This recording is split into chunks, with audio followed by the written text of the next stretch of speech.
അസ്സലാമു അലൈക്കും വറഹ്മത്തുള്ളാഹി. ബിസ്മില്ലാഹി വൽഹംദുലില്ലാഹി വസ്സലാത്തു വസ്സലാമു അലാ അഷ്റഫിൽ മുർസലീൻ വഅലാ ആലിഹി വസഹ്ബിഹി അജ്മഈൻ അമ്മാ ബഅദ്. പ്രിയമുള്ളവരെ, നമ്മൾ ഇന്ന് ചർച്ച ചെയ്യപ്പെടാൻ പോകുന്ന വിഷയം വളരെ സുപ്രധാനപ്പെട്ട വിഷയത്തെ ആസ്പദമാക്കിയിട്ടാണ്. നമുക്കറിയാവുന്നതുപോലെ നമ്മുടെ രാജ്യത്ത് വർഷങ്ങൾ തോറും നമ്മുടെ രാജ്യത്തെ യുവാക്കൾ മറ്റു രാജ്യങ്ങളിലേക്ക് ജോലി ആവശ്യാർത്ഥം, പഠനാവശ്യാർത്ഥം നിരന്തരമായി ഇങ്ങനെ പോയിക്കൊണ്ടിരിക്കുകയാണ്. ഓരോ വർഷത്തെയും കണക്കിങ്ങനെ കൂടിക്കൂടി വരുന്നത് ഓരോ റിപ്പോർട്ടിലൂടെ നമ്മളിങ്ങനെ അറിയുന്നുണ്ട്. അപ്പോൾ ഇത് എന്തുകൊണ്ടാണ് ഇങ്ങനെ സംഭവിക്കുന്നത്? നമ്മുടെ രാജ്യത്ത് എന്താണ് കുറവുള്ളത്? എന്തൊക്കെ മാറ്റങ്ങൾ നമ്മുടെ രാജ്യത്ത് വരണം എന്നതിനെ പറ്റിയുള്ള ആധികാരികമായ ഒരു വിശദീകരണമാണ് നമ്മൾ ഇവിടെ നടത്തുന്നത്.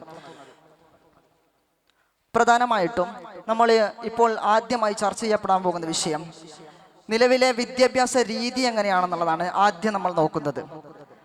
ആദ്യമായിട്ട് വ്യക്തിഗത പഠന മാറ്റങ്ങൾ. കൃത്യമായിട്ട് തന്നെ ഒരു വിദ്യാർത്ഥിയുടെ അഭിരുചി എന്താണ്, അവന് ഇഷ്ടപ്പെട്ട മേഖല ഏതാണ് എന്നത് കൃത്യമായിട്ട് തന്നെ അധ്യാപകർ ഫോക്കസ് ചെയ്യുന്നുണ്ട്.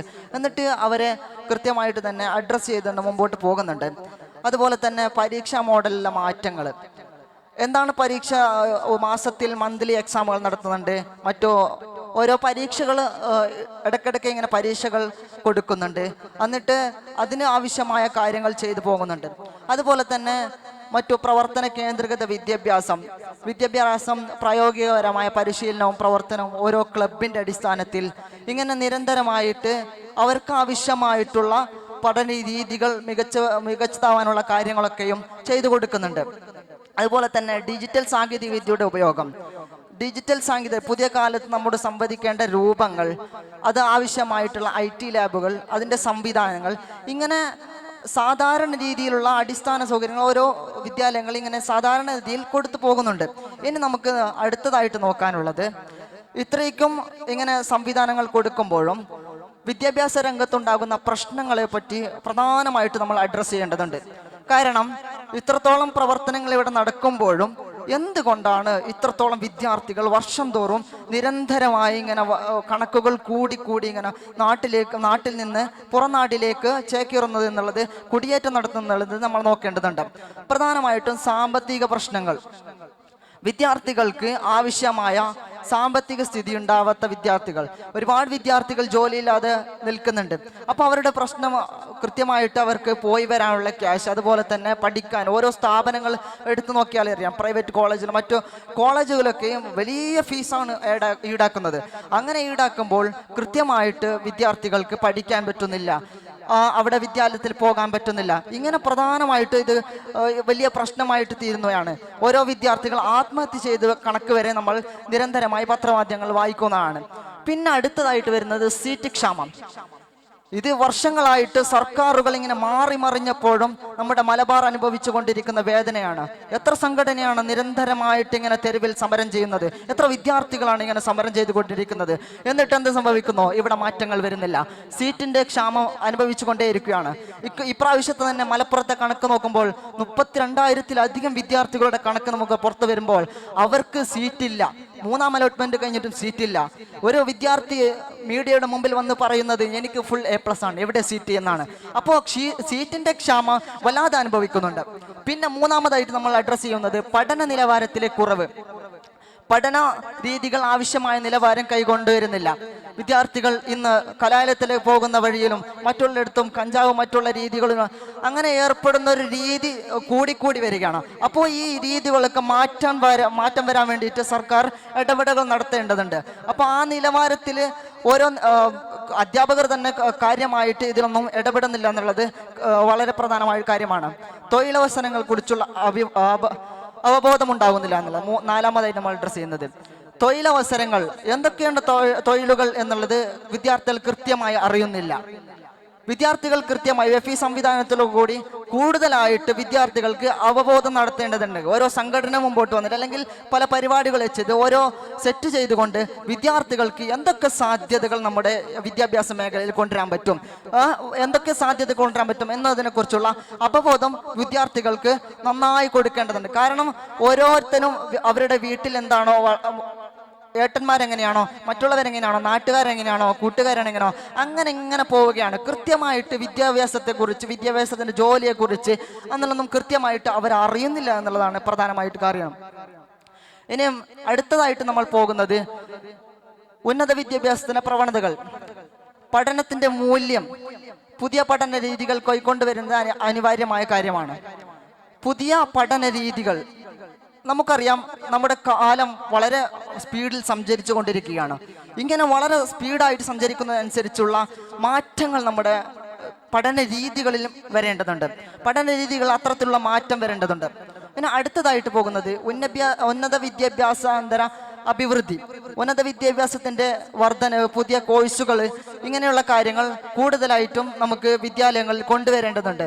മറ്റു വിദ്യാലയങ്ങൾ ഇല്ലാത്ത സ്ഥലങ്ങളിലൊക്കെയും കൂടുതലായിട്ട് വരേണ്ടതുണ്ട്. കോളേജ് കായിക മത്സരങ്ങൾ. മൂന്നാമതായി നമ്മൾ പറയുന്നത് കോളേജിലെ കായിക മത്സരങ്ങളും അവർക്ക് ആവശ്യമായ ആരോഗ്യ കാര്യങ്ങളിലൊക്കെ ശ്രദ്ധ ചെലുത്തേണ്ടതുണ്ട്. നാലാമതായി AI ഭാവി. അതുപോലെ വളരെ പ്രധാനപ്പെട്ട ഒരു വിഷയം തന്നെയാണ്. കാരണം നമ്മുടെ കാലം വളരെ സ്പീഡിൽ സഞ്ചരിക്കും, നമ്മൾ നേരത്തെ പറഞ്ഞു. അപ്പോൾ കുട്ടികൾക്ക് കൃത്യമായിട്ട് ഒരു ഭയന്നുകൊണ്ടല്ല, നമ്മൾ ഈ അടുത്ത കാലത്തെ എങ്ങനെ നേരിടണം എന്നുള്ളത് രക്ഷിതാക്കൾക്കും അതുപോലെ തന്നെ വിദ്യാർത്ഥികൾക്കും അടുത്ത കാലത്തേക്ക് പോകേണ്ട രീതികളെ കുറിച്ച് കൃത്യമായൊരു അവബോധം കൊടുക്കേണ്ടതുണ്ട്. കാരണം ഇനി വരുന്നത് മുൻ കഴിഞ്ഞ കാലങ്ങളെ പോലെയല്ല. കൃത്യമായിട്ട് അത് അഡ്രസ്സ് ചെയ്തുകൊണ്ട് അതിനെ പഠിച്ചുകൊണ്ട് കുട്ടികൾക്ക് അതിൻ്റെ ഒരു ബോധം ഇട്ട് കൊടുക്കണം എന്നുള്ളത് വളരെ പ്രധാനപ്പെട്ട ഒരു കാര്യം തന്നെയാണ്. ഇനി അടുത്തതായി നമ്മൾ ഉന്നത വിദ്യാഭ്യാസം ആവശ്യമായ മാറ്റങ്ങൾ. എന്താണ് ആവശ്യമായ മാറ്റങ്ങൾ വരുത്തേണ്ടതെന്ന്? പഠനത്തിൻ്റെ ഗുണനിലവാരം ഉയർത്തണം. രാഷ്ട്രീയ, സാമ്പത്തിക, സാമൂഹിക മേഖലയിൽ മികച്ച പ്രകടനം ഉറപ്പാക്കൽ ഗുണമേന്മ പ്രാധാന്യം അർഹിക്കുന്നു. ഇത്തരം വിഷയങ്ങൾ വളരെ പ്രധാനമായി അഡ്രസ് ചെയ്യേണ്ടതാണ്. അടുത്തതായി വിദ്യാർത്ഥികളുടെ പങ്കാളിത്തം വർദ്ധിപ്പിക്കൽ. കൂടുതലായിട്ടും വിദ്യാർത്ഥികൾ ഈ പഠനത്തിലേക്ക് മികച്ചതാവാൻ, മറ്റുള്ള ലഹരിക്കടിമപ്പെടാതെ എങ്ങനെയൊക്കെ നമ്മുടെ വിദ്യാർത്ഥികൾ വിദ്യയിലൂടെ ഇനി വരും വർഷങ്ങളിലേക്ക് വിദ്യാഭ്യാസമില്ലാതെ നമുക്കിടെ മനുഷ്യ നിലനിൽപ്പിന് സാധ്യമാവില്ല എന്ന് അവർക്കൊരു ബോധം ഉൾപ്പിച്ചുകൊണ്ട് വിദ്യാർത്ഥികൾ വിദ്യാഭ്യാസ മേഖലയിലുള്ള പങ്കാളിത്തം ഉയർത്തിവരുത്തണം. അതുപോലെ തന്നെ സാങ്കേതിക വിദ്യയുടെ പ്രാധാന്യം. സാങ്കേതിക വിദ്യയിൽ എത്രത്തോളം പ്രാധാന്യം ഉണ്ട്, ഇനി വരാൻ പോകുന്ന കാലത്ത് സാങ്കേതിക വിദ്യയിൽ മുമ്പോട്ട് പോകുമ്പോൾ എത്രത്തോളം പ്രാധാന്യമുണ്ട് എന്നുള്ളത് പ്രധാനമായി അഡ്രസ്സ് ചെയ്യണം. പിന്നെ സാമ്പത്തിക സഹായങ്ങൾ, ഓരോ മേഖലകളിലും സ്കോളർഷിപ്പ് വെച്ചുകൊണ്ട്, അതുപോലെ തന്നെ തീരെ വയ്യാത്ത കുട്ടികൾക്ക് അവരെയൊക്കെ അന്വേഷിച്ചുകൊണ്ട് എവിടേക്കാണ് വിദ്യാർത്ഥികൾ വേദന അനുഭവിക്കുന്നത്, പഠനം കിട്ടാതെ മുടങ്ങിപ്പോകുന്നത്, ഇതൊക്കെ മനസ്സിലാക്കിക്കൊണ്ട് അതിന് കൃത്യമായിട്ടുള്ള കാര്യങ്ങൾ ചെയ്തു കൊടുക്കണം. ജോലി അവസരങ്ങൾ വർദ്ധിപ്പിക്കലും തൊഴിലവസരങ്ങൾ വർദ്ധിപ്പിക്കൽ വളരെ പ്രധാനമായിട്ട് കാണേണ്ട കാര്യം തന്നെയാണ്. കാരണം ഇവിടെ തൊഴിലില്ലായ്മ വളരെ രൂക്ഷമായിട്ട് അനുഭവിച്ചുകൊണ്ടിരിക്കുകയാണ്. ആ കാര്യം വളരെ പ്രധാനമായിട്ടും അഡ്രസ്സ് ചെയ്തുകൊണ്ട് അതിന് ആവശ്യമായ കാര്യങ്ങൾ കൊണ്ടുവരണമെന്നുള്ളതാണ്. അടുത്തത് മാറ്റങ്ങൾക്ക് വേണ്ട പ്ലാനിങ്. ഇങ്ങനെ മുമ്പോട്ട് പോകുമ്പോൾ ഇത് വളരെ പെട്ടെന്ന് ചെയ്യാൻ പറ്റില്ലെങ്കിലും എങ്ങനെ ഒരു രൂപത്തിലായിട്ട് ചെയ്യാൻ പറ്റും എന്നുള്ളൊരു ഗ്രാഫാണ് ഇവിടെ കാണുന്നത്. 2024 പഠനത്തിൻ്റെ ഗുണനിലവാരം ഉയർത്താൻ വേണ്ടിയിട്ടുള്ള പ്ലാനുകൾ നടത്തണം.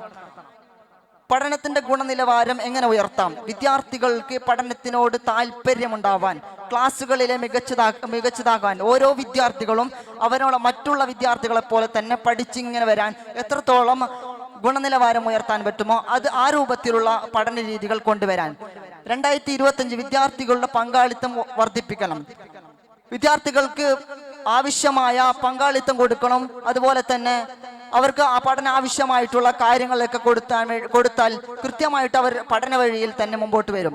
ഇനി 2024 സാങ്കേതിക വിദ്യയുടെ പ്രാധാന്യം. ഇങ്ങനെ സാങ്കേതിക വിദ്യയിൽ കുതിച്ചുചാട്ടം നടത്തുമ്പോൾ അതിലേക്ക് പരമാവധി എന്ത് ചെയ്യണം? അതിനെ ഉറപ്പുവരുത്താൻ, അതിലേക്ക് വിദ്യാർത്ഥികളെ മുമ്പോട്ട് പോകാൻ വെറും റീൽസ് കാലവും മറ്റുള്ള വിഷയങ്ങളിലേക്ക് മാത്രം ഒതുങ്ങാതെ ഇതിലൊക്കെ എത്രത്തോളം സാധ്യതകളുണ്ട് എന്നുള്ള അവർക്ക് മനസ്സിലാക്കി അവരുടെ അവബോധം കൊടുത്തൽ വളരെ പ്രധാനമാണ്. ഇനി സാമ്പത്തിക സഹായങ്ങൾ. കൃത്യമായിട്ട് ആദ്യമേ സഹായം കൊടുക്കാൻ പറ്റിയില്ലെങ്കിലും കുറച്ച് കഴിഞ്ഞെങ്കിലും മെല്ലെയെങ്കിലും അവർക്ക് എങ്ങനെയൊക്കെ സാമ്പത്തിക സഹായങ്ങൾ ഉറപ്പുവരുത്താൻ പറ്റും എന്നുള്ളത് നോക്കേണ്ടതുണ്ട്. 2028 ജോലി അവസരങ്ങൾ കൂടുതൽ വർദ്ധിപ്പിക്കാനുള്ള കാര്യങ്ങൾ അവിടെ ചെയ്യേണ്ടതുണ്ട്. ഇത്രത്തോളാണ് പ്രധാനമായിട്ടും നമ്മൾക്ക് പറയാനുള്ളത്. ഇനി നിങ്ങൾക്കും ഓരോ അഭിപ്രായങ്ങൾ പറഞ്ഞുകൊണ്ട് ഇതിനെ മികച്ചതാക്കാൻ പറ്റുമെന്ന് മാത്രം ഓർമ്മപ്പെടുത്തിക്കൊണ്ട് അസ്സലാമു അലൈക്കും വറഹ്മത്തുള്ളാഹി തആല വബറകാതുഹു. General panel discussion. മത്സരഫലം അറിവാകുന്നു.